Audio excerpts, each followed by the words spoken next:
Assalamualaikum warahmatullahi wabarakatuh.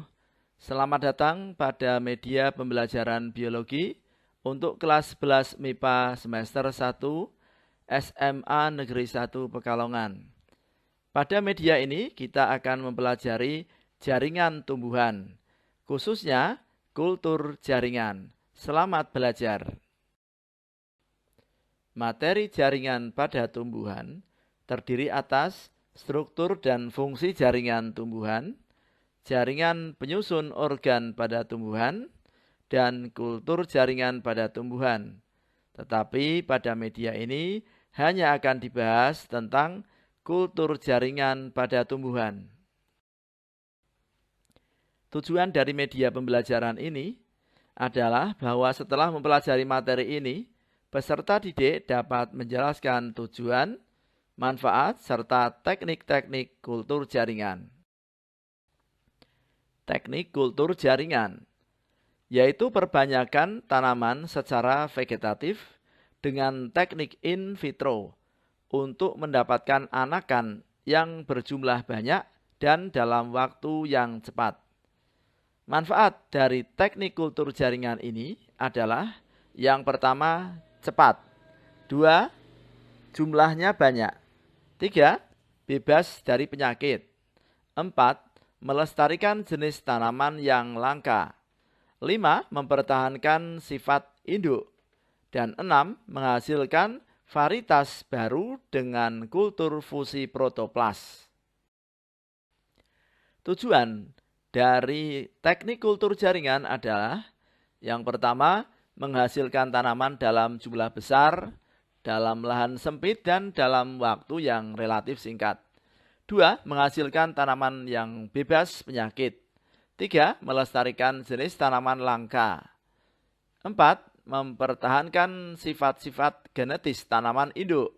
Dan yang 5. Menghasilkan varietas tanaman baru. Teknik kultur jaringan. Yang pertama adalah tahapan persiapan dan sterilisasi eksplant. 2. Tahapan inokulasi. 3. Tahapan subkultur. 4. Tahapan aklimatisasi. Laboratorium kultur jaringan merupakan laboratorium yang berfungsi sebagai tempat dilaksanakannya proses kultur jaringan. Mulai dari persiapan sampai dengan akhir. Laboratorium ini dilengkapi dengan ruangan dan peralatan yang memadai untuk proses pengkulturan jaringan tanaman. Eksplant adalah bagian dari bahan tanaman yang diambil sekecil mungkin untuk langsung dibuat kultur jaringan. Kalus. Kalus adalah bagian dari fase pertumbuhan suatu tumbuhan yang mana belum dapat dibedakan antara akar, batang, dan daun, tetapi sudah melalui fase-fase pembelahan. Kultur kalus adalah kultur yang diambil dari bagian eksplant yang sudah membentuk kalus. Dalam teknik kultur jaringan, produksi kalus biasanya dihindari karena dapat menimbulkan variasi. Produksi kalus dan embrio somatik dari kultur anter dan polen telah berhasil dilakukan pada berbagai spesies. Berikutnya adalah plantlet. Plantlet sendiri adalah tanaman hasil kultur jaringan yang kemudian melalui proses aklimatisasi. Tanaman ini akan tumbuh dan berkembang sampai dapat dipanen hasilnya. Dalam praktik usaha tani, plantlet atau bibit menjadi faktor kunci untuk memperoleh hasil panen yang optimal. Aklimatisasi plantlet. Sebagaimana telah dijelaskan bahwa plantlet merupakan tanaman mini yang lengkap dari hasil regenerasi atau perbanyakan kultur jaringan. Jadi sudah memiliki batang, daun, dan akar.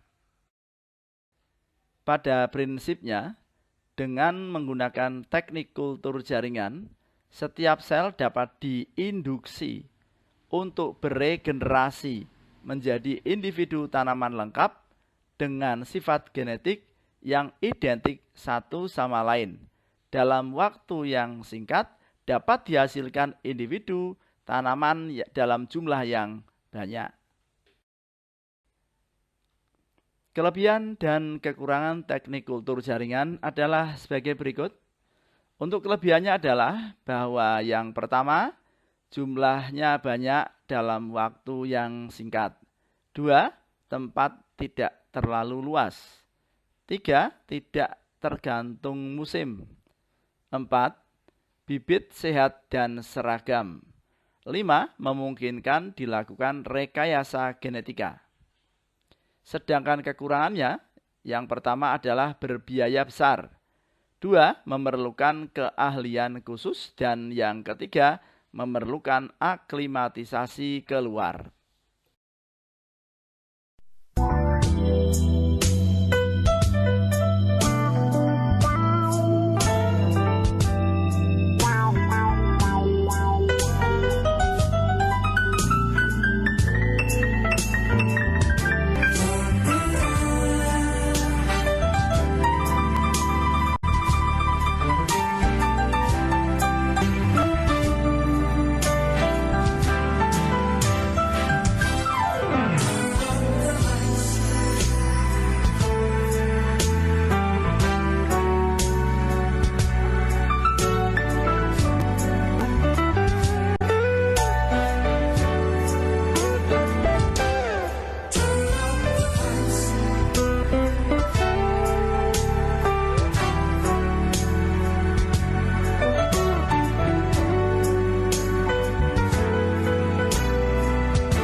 Konsep-konsep penting dalam kultur jaringan.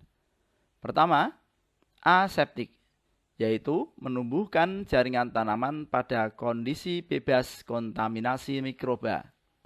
2.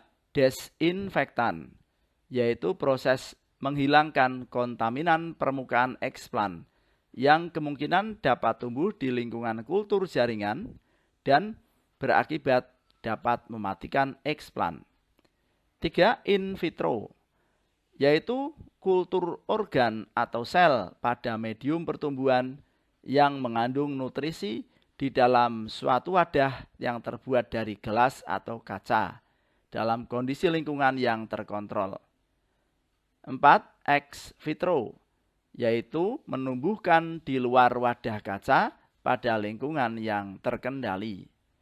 5. Explant, yaitu bagian dari tanaman yang akan dikultur pada proses mikropropagasi atau kultur jaringan.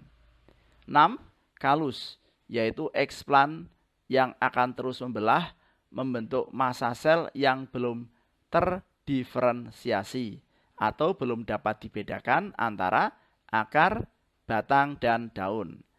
Yang ketujuh adalah plantlet, yaitu tanaman kecil hasil pertumbuhan kalus yang sudah terdiferensiasi. Artinya sudah dapat dibedakan antara akar, batang, dan daun. Yang ke-8 adalah aklimatisasi, yaitu suatu upaya penyesuaian fisiologis atau adaptasi dari suatu organisme terhadap suatu lingkungan baru yang akan dimasukinya. Demikianlah media pembelajaran ini. Semoga media pembelajaran yang sederhana ini dapat membantu peserta didik untuk memahami materi kultur jaringan. Sampai jumpa lagi pada media pembelajaran berikutnya. Selamat belajar.